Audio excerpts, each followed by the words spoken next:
अस्सलाम वालेकुम। आज की कैनवा क्लास रेगुलर क्लास से थोड़ी हट कर है। डिज़ाइन बनाते बनाते हम बात करते हैं। यहाँ पर मैंने अपलोड डिज़ाइन से अपना इलस्ट्रेशन लिया और रेक्टेंगल्स को इस तरह से एडजस्ट किया। और ये कोई परफेक्ट मेजरमेंट नहीं है, सारे अंदाजे से किया है, तो आप लोग भी अंदाजे से करें। और ये चुटकियों में नहीं हो जाता, ना ही फर्स्ट टाइम में होता है, बल्कि ये बार बार सेटिंग चेंज करने से होता है। ठीक है ना। यहाँ पे मैं कलर्स में थोड़ा कंफ्यूज थी क्योंकि मुझे एग्जैक्ट समझ नहीं आ रहा था कि मैं किस तरह के कलर्स डालूँ। तो पहले तो मैं कंफ्यूज रही, ऊपर नीचे शेड्स करती रही, लेकिन फिर मैंने अपनी वही ट्रिक जो मैं सालों से इस्तेमाल कर रही हूँ वो इस्तेमाल की। और वो ट्रिक ये थी कि मैंने कलर्स को थोड़ी देर के लिए छोड़ दिया और बाकी डिज़ाइन मुकम्मल करने पे फोकस किया। हमारा हेडिंग टेक्स्ट हमने लिया, इसको हमने सेंटर में था साइड पर लिया।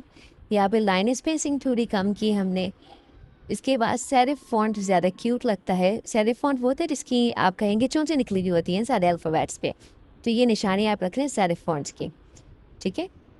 नेक्स्ट जो है वो सब हेडिंग और बॉडी टेक्स्ट वगैरह भी हमने इस तरह से ही ऐड किए हैं। यहाँ पे बी ब्यूटीफुल को मुझे कुछ अच्छा सा सिग्नेचर स्टाइल देना था, तो पहले मैंने वो सर्च किया फ़ॉन्ट में, लेकिन वो मुझे मज़ा नहीं आया। फिर मैंने कैनवा के अपने उसमें देखा तो कैलीग्राफी के नेम से लोगों ने इस तरह के फ़ॉन्ट्स दिए हुए थे, तो हमने वो फाइंड आउट किया। फिर मुझे एक लाइन चाहिए थी जो नॉर्मली हम सिग्नेचर के नीचे लगाते हैं, तो वो लाइन के लिए मैंने सिग्नेचर लाइन लिखा, तो मुझे एलिमेंट्स पर वो मिल गया।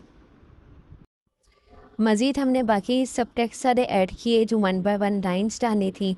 अब यहाँ पे ये बोल्ड नहीं था, इसको मुझे बोल्ड करना था, इसका साइज़ एडजस्ट करना था। तो साइज़ तो आराम से एडजस्ट हो जाता है, 1 पॉइंट 2 पॉइंट जितना भी हमें वहाँ से प्लस माइनस करना पड़ता है। यहाँ से हम इसको बोल्ड करेंगे और इसको सही तरीके से एडजस्ट करेंगे। अब उसको डुप्लीकेट करके हम अपना वाकई का टेक्स्ट जो हमने चैटजीपीटी से लिया हुआ था या पिंटरेस्ट से इंस्पायर हुए थे या खुद से लिखना था, ये हम लिखेंगे। लाइन स्पेसिंग थोड़ी सी हम कम करेंगे, 1.4 थी, लेकिन नॉर्मली 1.2 बेटर रहती है जब हम इस तरह से सब टेक्स्ट ऐड करते हैं। तो मुझे अपनी टेक्स्ट के रेलिवेंट एक आइकन चाहिए था, तो मैंने ग्राउंड आइकन यहाँ पे लिखा और कलर लिया, क्योंकि आउटलाइन वाले अगर हम लेते हैं ना, तो जब हम उसको बहुत छोटा करते हैं ना, तो उसके पिक्सल्स ख़राब होना शुरू हो जाते हैं। तो पूरा कलर हुआ हुआ जो लेते हैं ना, वो ठीक रहता है। तो मैं उस टाइप का ही सर्च कर रही थी और फिर वो मुझे मिल भी गया। लेकिन जब मैंने इसको छोटा किया तो ये अजीब सा ख़राब हो रहा था, अजीब बहुत ज़्यादा लग रहा था, तो मैंने फिर दूसरा इस्तेमाल किया। छोटी चीज़ों को जूम करने के लिए आप लोग सबसे पहले कुछ भी सिलेक्ट नहीं करें और कैनवा के बाहर जो वाइट स्पेस होती है ना, वहाँ पे क्लिक करें, ताकि आपको कुछ भी सिलेक्ट ना किया हुआ हो। और उसके बाद आप जो है वो अपनी फिंगर से उसको जूम करेंगे। फिंगर से ही करेंगे तो वो आराम से जूम हो जाएगा जिस जगह तक आपको जूम करना है, और फिर ऐसे छोटे छोटे आइकन्स एडजस्ट करें, तभी ये परफेक्ट अलाइनमेंट पे सेट होती हैं। यहाँ मुझे बी कॉन्फिडेंट की हेडिंग को थोड़ा सा प्रोमिनेंट करना था, तो हम यहाँ पे इफेक्ट्स में गए, शेडो में गए और ड्रॉप शेडो लगा दिए, जिससे थोड़ा सा इन्हांस हो गया। और बाकी टेक्स्ट भी जो कि मुझे सेम फॉन्ट्स में ही करने हैं, तो मैं इन्हीं को जो है वो डुप्लिकेट करती जाऊंगी और लाइन बाय लाइन एडजस्ट करती जाऊंगी। यहाँ मैं बहुत ध्यान रखूंगी, जितनी भी मैंने यहाँ पे उन्होंने 3 पॉइंट्स लिखे हैं, तो हर पॉइंट के दरमियान की जो स्पेसिंग हो वो इक्वल हो। और कैनवा में ना यही चीज़ अच्छी होती है कि आपको इस चीज़ के लिए अलग से रूलर्स नहीं लगाने होते। आप जब ऊपर नीचे करते तो कैनवा खुद अपनी गाइड ऑन करता है और आपको बताता है कि 4 पॉइंट 3 पॉइंट इतना ऊपर नीचे है। यहाँ मैंने बहुत ध्यान रखा कि आइकन्स के दरमियान बिल्कुल सेम स्पेसिंग हो, ऐसे ही सब हेडिंग्स और बॉडी टेक्स्ट के दरमियान बिल्कुल सेम स्पेसिंग हो। बज़ाहिर आपको लग रहा होगा कि ये बहुत माइनर सी चीज़ है, इसको कोई नोटिस नहीं करता, लेकिन रियल में यही चीज़ सबसे ज़्यादा नोटिस की जाती है जब डिज़ाइन सामने आता है ना। जैसे कि अगर मेरे सामने कोई डिज़ाइन आएगा तो मेरी पहली जो नज़र है वो यही जाएगी कि यहाँ अलाइनमेंट ठीक नहीं है। वो बाकायदा बहुत इन्हेंसली पता चल रहा होता है कि यहाँ पर गड़बड़ हुई है। और यही छोटी-छोटी चीज़ें होती हैं जो बताती हैं कि ये पोस्ट किसी बिगिनर ने बनाई है या किसी एक्सपर्ट ने बनाई है। अब ये जो इसमें ये टेक्स्ट था ना कि ब्यूटी बिगिंस द मोमेंट वाला, इसका डिज़ाइन ही यही था कि इसके अंदर जो है वो लेटर स्पेसिंग ज़्यादा हो।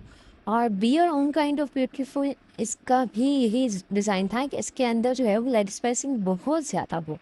सो कि मैंने एक पिंटरेस्ट स्टाइल पोस्ट डिज़ाइन था, उससे इंस्पायर होकर बना रही हूँ, तो मैं काफ़ी चीज़ें उसकी हूबहू कॉपी भी कर रही हूँ ताकि वैसा ही जो है वो प्रोफेशनल सा लुक आए।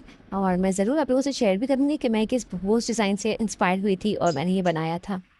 एडजस्ट करने के लिए पहले आप लोग पोजीशन सेट करते हैं, पोजीशंस के बाद फिर एरोज सेंड करते हैं। अब यहाँ पे मेरा डिज़ाइन कंप्लीट हो गया था, तो अब मैंने सुकून से जो है वो अपने कलर्स को सेट किया जो मुझे समझ आ रहे थे, और फाइनल लुक बहुत अच्छी आई थी। यानी कि अच्छा हुआ कि मैंने शुरू में कलर्स छोड़ दिए थे और बाकी काम कर दिया था, वरना कलर्स में मैं कितनी देर तक अटकी रहती। अच्छा, एक चीज़ हमारे साथ ये भी होती है कि हमारा कभी टेक्स्ट और एलिमेंट ओवरलैप हो जाता है, जिसकी वजह से हमें पिछला वाला सेलेक्ट करना होता है लेकिन वो हमसे सेलेक्ट नहीं हो पा रहा होता। तो उसमें एक ऑप्शन ये होता है कि पोजीशन पे जाके बैकवर्ड फॉरवर्ड करके सेट करो। तो वो भी मैंने किया, लेकिन अगर मैं बैकवर्ड करी तो बहुत पीछे जा रहा था और फॉरवर्ड करी तो बहुत आगे आ रहा था, प्रॉब्लम हो रही थी। तो यहाँ पर हमारे पास दूसरी ट्रिक ये होती है कि हम लेयर्स के ऑप्शन में जाएँ और लेयर्स के ऑप्शन में जाके अपने उस एलिमेंट को क्लिक करें तो वो सिलेक्ट हो जाएगा, और फिर उसका कलर चेंज करें या पोजीशन चेंज करें, जो भी हमें करना है जिसकी वजह से हम उसको सेलेक्ट कर रहे हैं, तो हम इस तरह से कर सकते हैं। और एक और ऑप्शन ये फिर ये होता है कि आप बहुत ज़्यादा जूम करो अपनी स्क्रीन को और तब जाके वो क्लिक होता है। तो मोबाइल में इस तरह से हो जाता है, कंप्यूटर में इतना प्रॉब्लम नहीं करता। तो ये मेरा डिज़ाइन रेडी हो गया था, इसको मैंने पीएनजी फॉर्म में करना था, तो मैं पीएनजी को हमेशा फुल कर देती हूँ और जो जिस पेज पे गया था उस पेज को सिलेक्ट करना है, और ये डिज़ाइन आपका बन गया।